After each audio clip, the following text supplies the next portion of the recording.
ഹോസ്പിറ്റലിൽ കൊണ്ടുപോകും. ബ്ലോക്ക് തല്ലും കത്തിക്കുത്തും.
അവിടെ വച്ചേക്കൂ.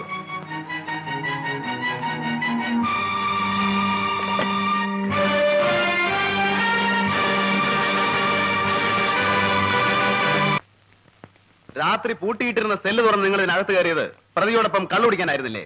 ഞാൻ കുടിച്ചില്ല സാർ. നിങ്ങളെ കൊണ്ട് അവൻ കുടിപ്പിച്ചു. ആസ്പത്രി റിപ്പോർട്ടിൽ ബോധം കെട്ട നിലയിൽ നിങ്ങൾ അവിടെ എത്തുമ്പോ നിങ്ങളുടെ വയറ്റിൽ മയക്കുമരുന്ന് കടന്ന വിസ്കി ഉണ്ടായിരുന്നു. ഒരു പ്രതിയെ കഷ്ടപ്പെട്ട് പിടിച്ചേൽപ്പിച്ചാൽ നിങ്ങൾ അവന് കള്ളും കഞ്ചാവും കൊടുത്ത് സൽക്കരിക്കും. കുറ്റവാളിയുടെ ചൊൽപ്പടിക്ക് നിൽക്കുന്ന നാണംകെട്ട പീറ പട്ടികളും. Mister Balram, stop your absurd abusing. ഞങ്ങളെ തെറി പറയാൻ നിങ്ങൾക്ക് ധൈര്യം സർ? അയ്യോ, ഞാൻ സാറിനെയല്ല, ഈ കമ്പനികളോടാ പറഞ്ഞത്. വാഴപ്പിണ്ടി പോലെ ഇവന്മാര് വളഞ്ഞു കൊടുത്തുകൊണ്ടല്ലേ അവൻ ചാടിപ്പോയത്. നമുക്ക് ഇവന്മാരെ മാറ്റി കുറച്ചുകൂടെ കൂറുള്ള ജാതികളെ വെക്കണം. പതിവായിട്ട് ഇവിടെ സത്യരാജനെ കാണാൻ വരാറുള്ള വിസിറ്റേഴ്സ് ആരൊക്കെയാണ്? അയാളുടെ വക്കീൽ അഡ്വക്കേറ്റ് ജയചന്ദ്രൻ വരാറുണ്ട്.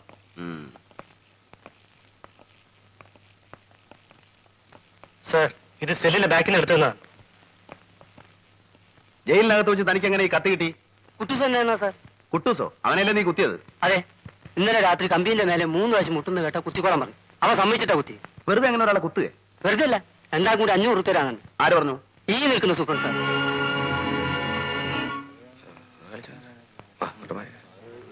മുടിഞ്ഞു പോകാനായിട്ട് ഇന്ന് മുഴുവനും ഫുള്ളാ. ഇന്നലെ 1,100,000 കിட்ட പറയുന്നില്ല സാർ. വാർഡനെ കസ്റ്റഡിയിൽ എടുത്തിട്ടുണ്ട്. കൂട്ടത്തിൽ സത്യരാജനെ ജയിൽ ചാടാൻ ജയിൽ സൂപ്രണ്ട് കൂടെ സഹായിച്ചിട്ടുണ്ട്. What nonsense you are talking? എല്ലാം ഇതിൽ വിവരിച്ച് എഴുതിയിട്ടുണ്ട് സാർ. സൂപ്രണ്ടിനെ ചോദ്യം ചെയ്യാൻ ജയിൽ ഐജിയുടെ പെർമിഷൻ ചോദിച്ചുകൊണ്ടുള്ള ആപ്ലിക്കേഷനാണിത്. സാർ ഇതൊന്ന് ഫോർവേഡ് ചെയ്യണം.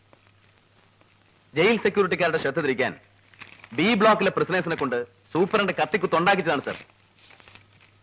അത് മാത്രമല്ല, അവിടെ സെല്ലിൽ സ്ഥിരമായി വിസിറ്റ് ചെയ്യുന്ന ക്രിമിനൽ ലോയർ ജയചന്ദ്രനെ എനിക്ക് സംശയമുണ്ട്. സംശയമല്ല, അവിടെ ഇരിക്കട്ടെ. എനിക്ക് മറ്റൊരു പ്രധാന കാര്യം തന്നോട് പറയാനുണ്ട്. ഒരു ഫുട്ബോൾ ടൂർണമെന്റിന്റെ 10 സീസൺ ടിക്കറ്റുകൾ ഇവിടെ അയച്ചു തന്നിരിക്കുന്നു. ഒരു ടിക്കറ്റിന് 5000 രൂപയാണ് വില. 5 എണ്ണം ഞാൻ തന്നെ ഏൽപ്പിക്കുന്നു. ഇത് വിറ്റ് തരണം. ക്ഷമിക്കണം സാർ, എനിക്കതിൽ അല്പം പ്രയാസമുണ്ട്. എന്ത് പ്രയാസപ്പെട്ടാലും ചെയ്തേ പറ്റൂ. സാർ, ഈ യൂണിഫോം ഇട്ട് ചെന്നാൽ 5000 രൂപ ചിലർ തന്നെന്ന് വരും. കളി കാണാനല്ല, പോലീസുകാർ നൽകുന്ന സഹായം. ഈ ദാനം ഞാൻ സ്വീകരിച്ചാൽ പകരം ഞാൻ നാളെ അവന്മാരുടെ അയച്ചിട്ട് കോണം കഴുകി കൊടുക്കേണ്ടി വരും. Balram, you can go. Sir, അപ്പൊ ഞാൻ തന്ന ആപ്ലിക്കേഷന്റെ കാര്യം? Stupid! Your application will go to hell through proper channel. Get away from here! നിന്റെ പോലീസിന് മണങ്ങാൻ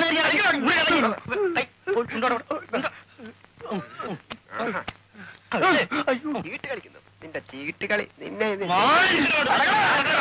വാസു, സാർ, എന്താ ഇത്? മാർക്കറ്റിലെ ചീട്ട് കളിക്കാരാ. രാവും പകലും പന്നി മലർത്ത് എന്നാ ഒരു 10 പൈസ സ്റ്റേഷനിൽ കയറില്ല. ഓ, അതിന്റെ വാശി തീർക്കാനാണോ? വിട്ടുകളടോ ഒറ്റളെ. സാർ, ഒരു സംശയം. അപ്പൊ ഈ ചൂതാട്ടം, ഗാംബ്ലിംഗ് വെറുതെ വിടാനോ? ശിക്ഷിക്കണോടോ ഗാംബ്ലിങ്ങിന്? എങ്കിൽ ചെല്ല്. സീസൈഡ് ക്ലബില്, ഓഫീസേഴ്സ് ഡെന്നില്, ഹോട്ടൽ മുറികളില് പോലീസ് കമ്മീഷണർ അടക്കം ആയിരങ്ങൾ വാത് വെച്ച് കളിക്കുന്നുണ്ടാവും. അവരെ ആദ്യം പിടിച്ചോണ്ട് വാ.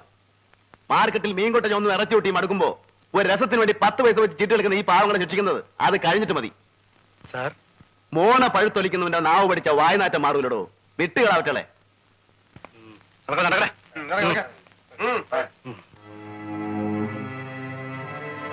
എനിക്ക് ഈ പുളിച്ച സാമ്പാർ കഴിച്ച ശീലമില്ല. ഇറച്ചി മീനൊന്നും ഇല്ലാതെ. അയ്യോ, ഇതൊരു നമ്പൂരിയില്ലാണ്. ഇവിടെ ഞാൻ കഴിഞ്ഞ ജയിലിനേക്കാൾ വലിയ തടവറയാണ്.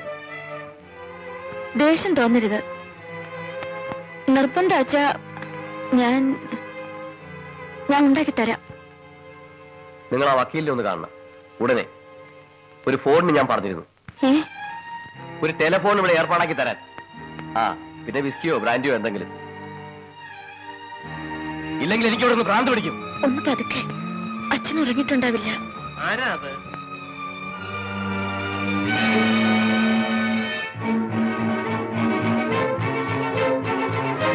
ആരാ ഇരുട്ടത്തേക്ക് മാറിയത്?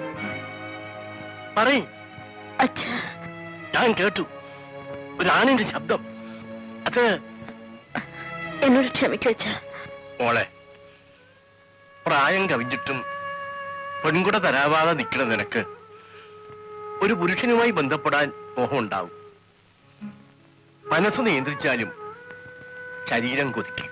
ഇല്ല അച്ഛാ, എന്നെ തെറ്റിദ്ധരിക്കരുത്. പിന്നെ എന്താ ഞാൻ കണ്ടത്? ദിവസവും നേദിക്കുന്ന ശീലത്തിന്റെ മുമ്പിൽ വെച്ച് മരിച്ചുപോയ ആത്മാക്കൾ പൊറുക്കില്ല. ഞാനും അരുത്, എന്നെ ശപിക്കരുത്. ഞാനെല്ലാം പറയാം അച്ഛാ.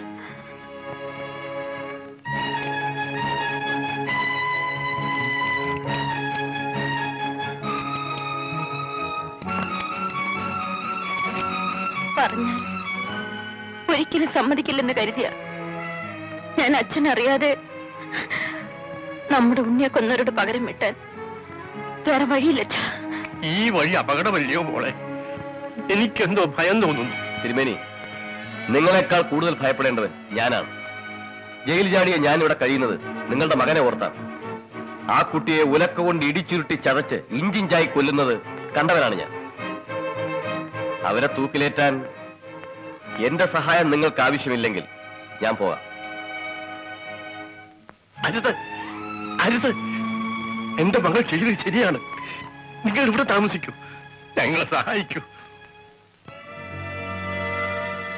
സത്യരാജന്റെ ജയിൽ ചാട്ടത്തെ കുറിച്ച് എനിക്ക് ചില ധാരണകളൊക്കെ ഉണ്ട് സർ. അവനെ സഹായിച്ചവർക്കെതിരെ ശക്തമായ നടപടികൾ എടുക്കണമെന്നാണ് എന്റെ അഭിപ്രായം. I also agree with you. അതിനിടയ്ക്ക് കാരണമില്ലാതെ എന്നെ ട്രാഫിക്കിലേക്ക് മാറ്റിയിരിക്കണം സർ. ആരും പറഞ്ഞ കാരണമില്ലെന്ന്? മിസ്റ്റർ ബൽറാം, ട്രാഫിക്കിൽ നിങ്ങളുടെ സേവനം ആവശ്യമുണ്ട്. സിറ്റിയിലെ തിരക്കും വാഹനങ്ങളുടെ മത്സരവട്ടവും അറിയാമല്ലോ. അത് നിയന്ത്രിക്കാൻ നിങ്ങളെപ്പോലെ ഒരു ഓഫീസറെ ചുമതലപ്പെടുത്തിയതിൽ എന്താ തെറ്റ്? സാർ, ഞാൻ ഇനി ഒരു പരാതിയും എനിക്ക് കേൾക്കണ്ട. പൊയ്ക്കൊള്ളൂ. Balu, please go.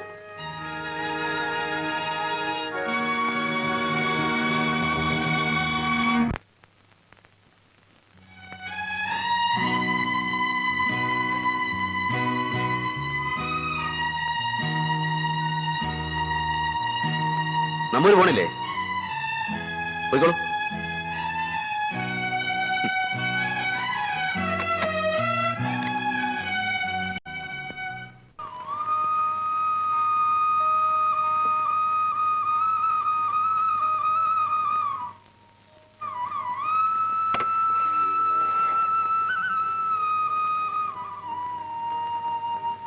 നമ്പൂരി, നമ്പൂരി, എഴുന്നേറ്റേ, എഴുന്നേറ്റാ. എന്തിനാ നടക്കുന്നത്? വെപ്പും തേനൊക്കെ അവിടെയല്ലേ? കടപ്പ് അവിടെ തന്നെ മതി. ആ അസുരന്റെ കൂടെ ആവായിരുന്നു. ഇന്നലെ രാത്രി വേറെ ആളും ഒന്നും അവിടെ കൂടെ കിടക്കാൻ. ആ ഇതാ വരുന്നു ഇയാള് തന്നെ. ഇറങ്ങി പോകുകേ.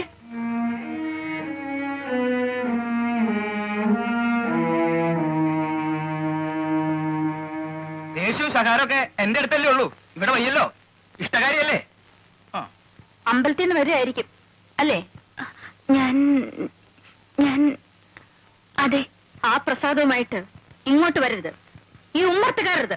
രാധേ, ഞാനും നീയും അങ്ങനെ കഴിഞ്ഞിരുന്നവരാണ്. എന്റെ ഉണ്ണി നിന്റെ കൂടി അനിയനാണെന്നാ ഞാൻ കരുതിയിരുന്നത്. അവനെ കൊലയ്ക്ക് കൊടുത്ത ദുഷ്ടന്റെ കൂടെ കഴിഞ്ഞിട്ട്. ഇല്ല രാധേ, അദ്ദേഹം ഒരിക്കലും അത് ചെയ്യില്ല. നിനക്ക് അങ്ങനെ പറയാൻ നോക്കൂ? പലതും ഞാൻ കേട്ടിരുന്നു നിന്നെ പറ്റി. എന്നാൽ ഇത്തരം ഒരു മനുഷ്യന്റെ കൂടെ നീ ഇല്ല. ഇനി നാം തമ്മിൽ കാണണ്ട. പോയിക്കോളൂ രാധേ. കടന്നു പോകാൻ. പോകാം. അതിനു മുൻപ് എനിക്ക് പറയാനുള്ളത് കൂടി നീ കേൾക്കൂ. എനിക്കൊന്നും കേൾക്കണ്ട. കേൾക്കണം. കേൾപ്പിച്ചിട്ടേ ഞാൻ പോകും. പലപ്പോഴും ഞാൻ നിന്നോട് പറയാൻ ഒരുങ്ങിയതാ, കഴിഞ്ഞില്ല. ഒരിക്കൽ ഒരാളോടെങ്കിലും തുറന്നു പറയാതെ എനിക്ക് സ്വസ്ഥത കിട്ടില്ല. എനിക്ക് സ്വസ്ഥത കിട്ടില്ല രാധേ.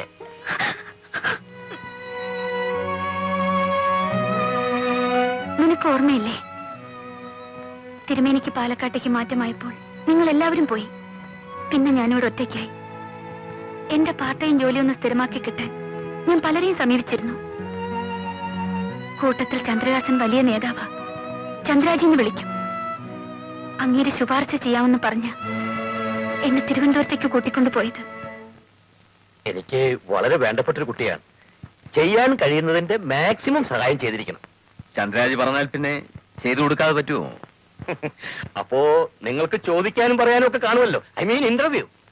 11:30 എനിക്ക് മിനിസ്റ്ററുമായി അപ്പോയിന്റ്മെന്റ് ഉണ്ട്. ഞാൻ റെസ്റ്റ് ഹൗസിൽ കാണാം. സീത പരിഭ്രമിക്കണ്ട. സുകുമാരൻ നായര് സ്വന്തം ആളായിട്ട് കണ്ടാ മതി. എന്നാ ഞാൻ ഇറങ്ങുന്നു. സർട്ടിഫിക്കറ്റ് എല്ലാം ഈ ഫയലിലുണ്ട്. അതൊന്നും എനിക്ക് കാണണ്ട. ഇതൊരു ലേസൺ ഓഫീസാണ്. കമ്പനിക്ക് താല്പര്യമുള്ള പല ഗസ്റ്റുകളും ഇവിടെ വരും. അവരെ കാര്യമായി സ്വീകരിക്കുക, വേണ്ടപ്പോ അവരെ ഒന്ന് എന്റർടൈൻ ചെയ്യുക. അതിനുള്ള യോഗ്യത കുട്ടിക്കുണ്ടെന്ന് ഈ ശരീരത്തിൽ എഴുതി വെച്ചിട്ടുണ്ടല്ലോ. എന്താ നിങ്ങൾ പറയുന്നത്? ചന്ദ്രാജ് നാട്ടിൽ നിന്ന് ഫോണിൽ വിളിച്ചപ്പോ ഞാൻ എല്ലാം വിശദമായി പറഞ്ഞിരുന്നു. പിന്നെന്താ ഒരു മനസ്സിലാകായിക? കണ്ടറിഞ്ഞു നിന്നാൽ അതിൻ്റെതായ മെച്ചമുണ്ടാവും. പരിഭ്രമിക്കണ്ട, ഇവിടെ വേറെ ആരുമില്ല.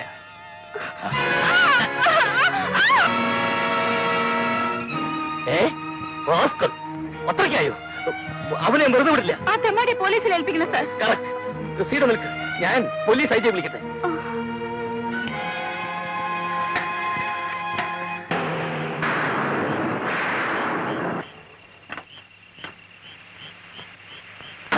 വാ.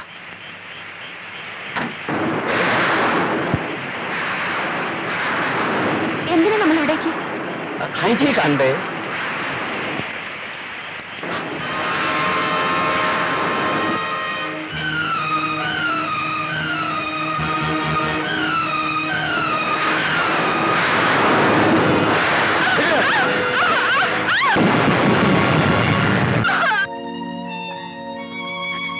പിന്നീട് എത്ര പേർ അവിടെ വന്നെന്നോ എത്ര ദിവസം അവിടെ കഴിഞ്ഞെന്നോ എനിക്ക് ഓർമ്മയില്ല. അതിനിടയ്ക്കാണ് അവിടെ പോലീസ് റെയ്ഡ് ഉണ്ടായത്.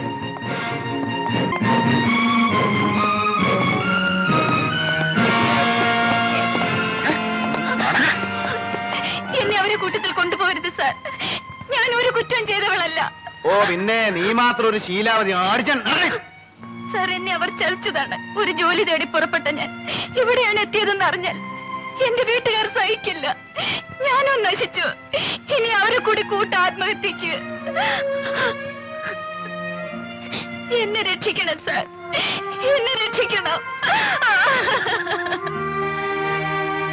പുറമേ ക്രൂരനാണെങ്കിലും അയാളുടെ ഉള്ളിന്റെ അലിവ് ഞാൻ അന്ന് മനസ്സിലാക്കി. എന്നോട് ആ മനുഷ്യൻ ദയ തോന്നി. നിന്റെ വീട് എവിടാ? കോഴിക്കോട് അടുത്ത് മുക്കം. വണ്ടിക്കൂലി കഴിച്ച് ബാക്കി ചില്ലറ ചെലവിന് കാണും. ഇനി നിന്നെ സിറ്റി കണ്ടുവരുത് പോ. മടങ്ങിപ്പോകാൻ പറയാൻ എളുപ്പമാണ്, പക്ഷേ എങ്ങനെ? ആത്മഹത്യ വരെ ഞാൻ ആലോചിച്ചു. അതൊന്നിനും പരിഹാരമാവില്ലല്ലോ. എല്ലാം നഷ്ടപ്പെട്ടവളായിരുന്നു ഞാൻ. എങ്കിലും എന്റെ ശരീരത്തിന് വില കിട്ടുമെന്ന് ഞാൻ മനസ്സിലാക്കി. അതുകൊണ്ട് എന്റെ കുടുംബം പുലർന്നു. സീതേ, ഇന്ന് ഞാൻ ആ തൊഴിൽ നിർത്തി. അതിന് കാരണം ഈ മനുഷ്യനാണ്. ചെയ്യാത്ത കുറ്റത്തിന് ശിക്ഷ ഏറ്റുവാങ്ങിയ അങ്ങേരുടെ വേദന ഞാൻ അറിഞ്ഞിട്ടുണ്ട്. നീ വിശ്വസിച്ചാലും ഇല്ലെങ്കിലും ശരി, എനിക്കുറപ്പാണ് അയാൾക്കൊരു ജീവിയെയും കൊല്ലാൻ കഴിയില്ല.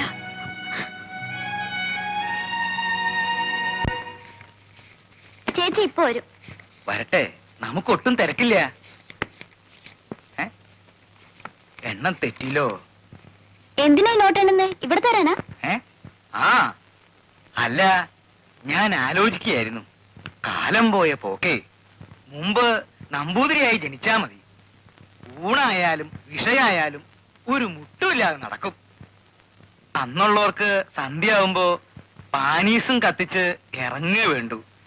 കോവിലകത്തെ തമ്പുരാട്ടികൾക്ക് കൂട്ടിരിപ്പ്, നാട് നീള സംബന്ധം, രാവും പകലും ഇരിക്കപ്പുറതില്ലാത്ത അഭ്യാസം തന്നെ.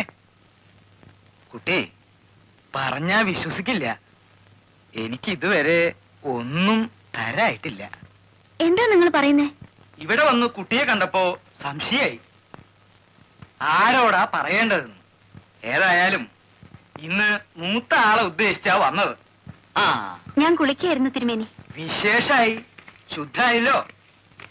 ഞാൻ കാലത്ത് തിരുവാച്ചലിൽ പോയി വിസ്തരിച്ചു കുളിച്ചു. കൃഷ്ണന്റെ അമ്പലത്തിൽ തൊഴുതു. ഞാൻ പോവാച്ചി. സാറ് അയച്ചാണോ തിരുമേനി? ഏയ്, ഞാൻ അങ്ങനെ കാപ്പി എടുക്കട്ടെ?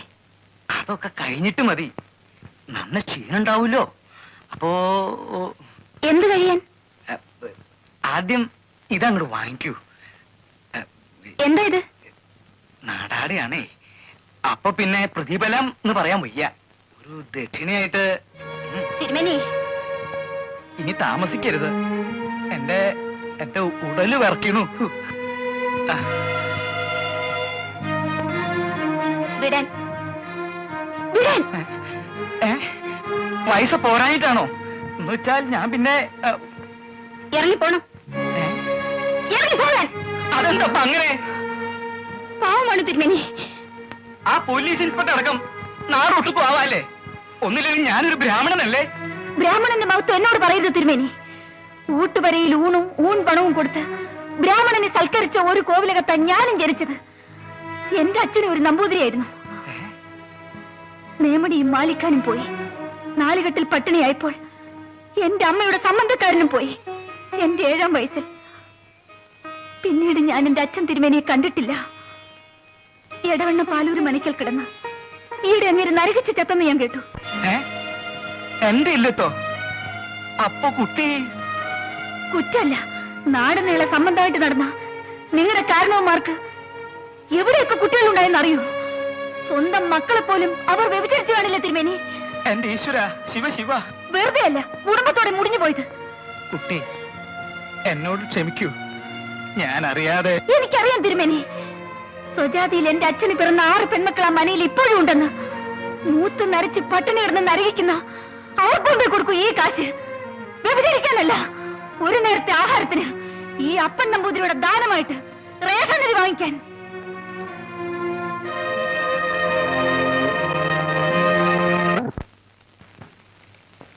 ഇതിൽ പറയുന്ന കോഡ്ലെസ് ഫോണിന് 3000 രൂപ വില വരും. തരാം. എന്നാലും പറഞ്ഞല്ലേ.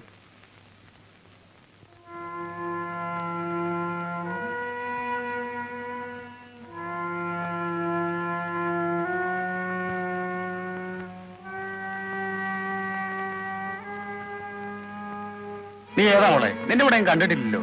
പ്രൈവറ്റ് ടാക്സി ആവും. ഏയ്, നമ്മുടെ ജെയിംസിന് ഇപ്പൊ ഇറക്കിപ്പോയ വണ്ടിയാ. ആണോ? കൊള്ളാമല്ലോ. പിന്നെ സാധനം ഇതിലുണ്ട്. ആ,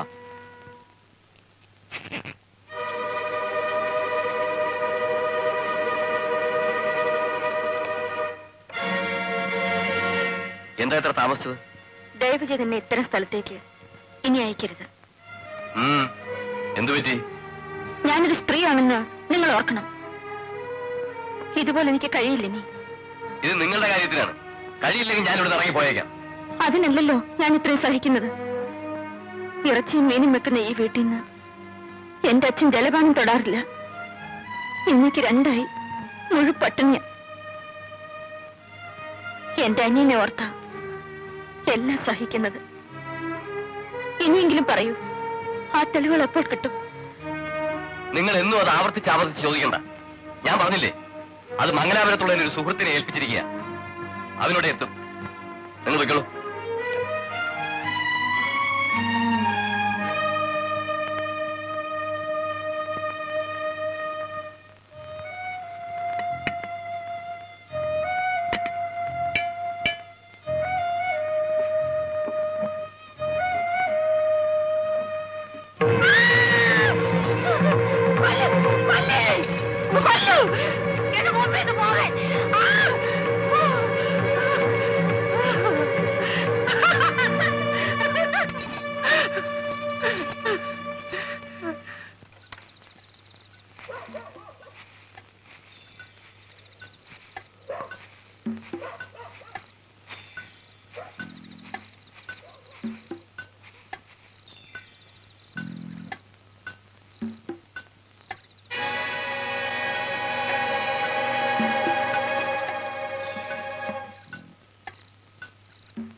ഹലോ ഹലോ, ആരാ വിളിച്ചത്? റിങ് ചെയ്ത പോലെ തോന്നി. എടുത്തപ്പോ ഡെഡായി. നമ്മുടെ ടെലിഫോൺ നാറികളും.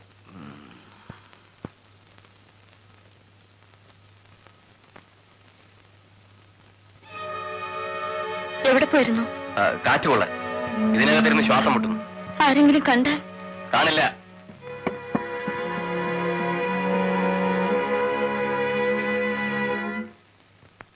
നിങ്ങൾ കൊണ്ടുവന്ന 50,000 കൊണ്ട് എന്റെ കാര്യം നടക്കില്ല. ചുരുങ്ങിയ 4 ലക്ഷം രൂപയെങ്കിലും വേണം. ജയ, ഞാൻ പറയുന്നൊന്ന് കേൾക്കൂ. യെസ്, ഞാനാ സത്യരാജ്. നീ എവിടുന്നാ വിളിക്കുന്നത്? നിങ്ങൾ എന്നെ കൊണ്ട് പൂട്ടിയിട്ട ഇല്ലെന്ന് തന്നെ. ഇവിടേക്ക് ടെലിഫോൺ അപ്ലൈ ചെയ്ത് വാങ്ങിക്കാൻ പ്രയാസമാണെന്നല്ലേ പറഞ്ഞത്? അത് ഞാൻ തന്നെ സംഘടിപ്പിച്ചു. എങ്ങനെ? ഞാൻ വിശ്വസിക്കില്ല. മിസ്റ്റർ, നിങ്ങളൊരു ക്രിമിനൽ ലോയർ ആണെങ്കിൽ ഞാനൊരു പക്ക ക്രിമിനലാ. എന്റെ ബുദ്ധിയെ നിങ്ങൾ അളക്കരുത്. അതുകൊണ്ടാണല്ലോ ജനം എന്നെ ആരാധിക്കുന്നത്. അതിരിക്കട്ടെ, എന്റെ കാര്യം എന്തായി? ഇവിടെ ഇങ്ങനെ കൊണ്ടുവന്ന് കുടിയിരുത്തിയതുകൊണ്ടായില്ലല്ലോ. ഉടനെ എല്ലാം ശരിപ്പെടും. ഞാൻ ഏറ്റുന്നേ. ശരി. ജയൻ, ആ എസ്റ്റേറ്റ് കണ്ടപ്പോ നിങ്ങൾ തന്നെയല്ലേ പറഞ്ഞത് വാങ്ങിക്കാൻ? അത് വിശ്വസിച്ച് ഞാൻ അവർക്ക് വാക്ക് കൊടുത്തു. അന്ന് ചാക്കോച്ച മുതലാളിയെ വെടിവെച്ച് കൊല്ലുമെന്ന് ആരെങ്കിലും കരുതിയോ? എന്റെ കാശ് അങ്ങേരുടെ കൈ പെട്ടുപോയി. ആ പാലത്തിന്റെ പണിയിലും വന്നു നഷ്ടം. എനിക്കൊന്നും കേൾക്കണ്ട. നിങ്ങൾക്ക് പണം തരാൻ നോക്കുവോ? അത് പറ. ഈ നിലയിൽ ലക്ഷങ്ങൾ തരാൻ എന്റെ കയ്യിലില്ല. 50,000 ആയിട്ട് എനിക്ക് വേണ്ട.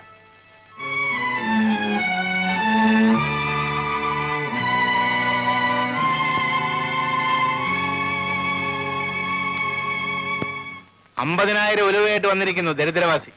ഞാനൊരു പിച്ചക്കാരനാണെന്ന് കരുതിയോ നിന്റെ തന്ത? യോഗ്യനാണെന്ന് ധരിച്ചതാ തെറ്റിയത്. എന്താ നീ പറഞ്ഞത്? അല്ലെങ്കിൽ അത്രയേറെ സ്ത്രീധനം തന്നെ നിങ്ങളുടെ കൂടെ ഇറക്കി വിടില്ലായിരുന്നു. പിന്നെയും കാറിനും എസ്റ്റേറ്റിനും വേറെ എത്ര ആവശ്യം പറഞ്ഞ് നിങ്ങൾ വാങ്ങിച്ചു? ഇപ്പോഴും ചോദിക്കുന്നത് ലക്ഷങ്ങളല്ലേ? നാണമില്ലാതെ. കല്യാണത്തിന് മുമ്പ് ആ പോലീസ് ഇൻസ്പെക്ടർ കൂടെ അഴിഞ്ഞാടിയ നീയാണടി നാണം കെട്ടവൾ. എനിക്ക് കഞ്ഞിക്ക് വകയില്ലാഞ്ഞിട്ടല്ല, അതിന്റെ നഷ്ടപരിഹാരമാണ് ഞാൻ എന്റെ അച്ഛനോട് ചോദിക്കുന്നത്. ഒരു സെക്കൻഡ് ഹാൻഡിനെ എന്റെ തലയിൽ കെട്ടിവെച്ചതിനുള്ള കോമ്പൻസേഷൻ.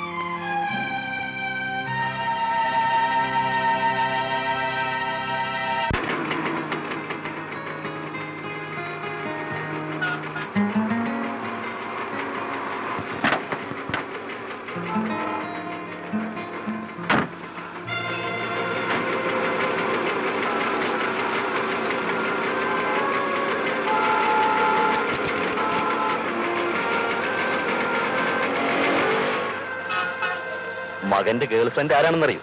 സീതയില്ലേ? ഞാനും തിരുവനന്തപുരത്ത് കൊണ്ട് കുഴപ്പമായ അവളുടെ അനുജത്തി. ചേച്ചിയുടെ ജോലി എന്താണെന്ന് അറിയാമല്ലോ. വിൻസെന്റ് മകനെന്ന് ഉപദേശിക്കണം.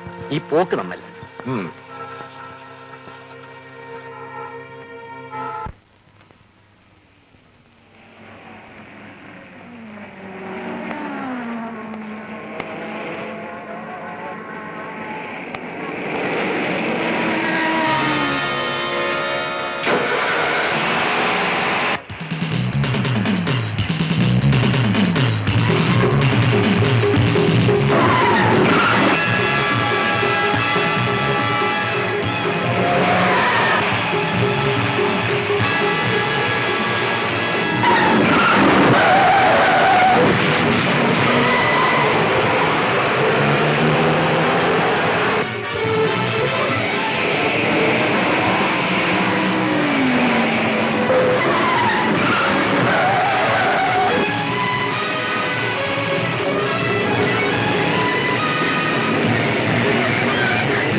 എന്താടാ ഇതിനകത്ത്? സിമന്റ് എവിടെ നിന്ന് കൊണ്ടുവരുന്നു? കൊച്ചി ആർക്കാണ് കൊണ്ടുവന്നേ? അറിയില്ല സാർ. അറിയില്ലേ? സാർ, വണ്ടി ഇവിടെ എത്തിയ ഈ നമ്പർ വിളിക്കാനാണ് സാർ പറഞ്ഞത്. 74584 ഇവിടത്തെ ഫോൺ നമ്പറാണോ? അതെ. എനിക്ക് വീടൊന്ന് പരിശോധിക്കണം. സെർച്ച് വാറന്റ് ഉണ്ട്. അത് ഐ എം സോറി, എന്റെ ഡ്യൂട്ടിയാണ്.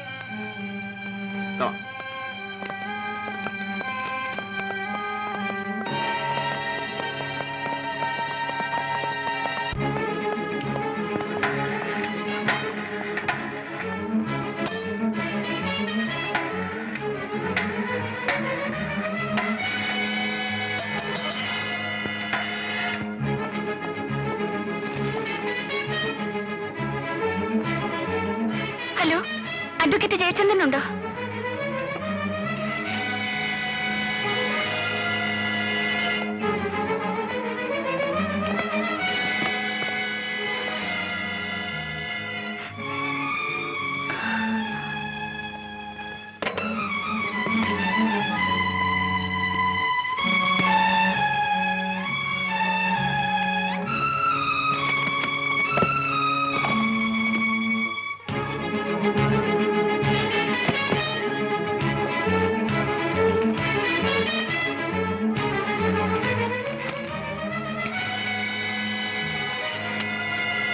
ഏതാണ്ട് 2.5 കോടി രൂപയുടെ സിമന്റ് ഇറക്കുമതി ചെയ്തതായിട്ട് ഈ ഫയലിൽ കാണുന്നുണ്ട് സർ.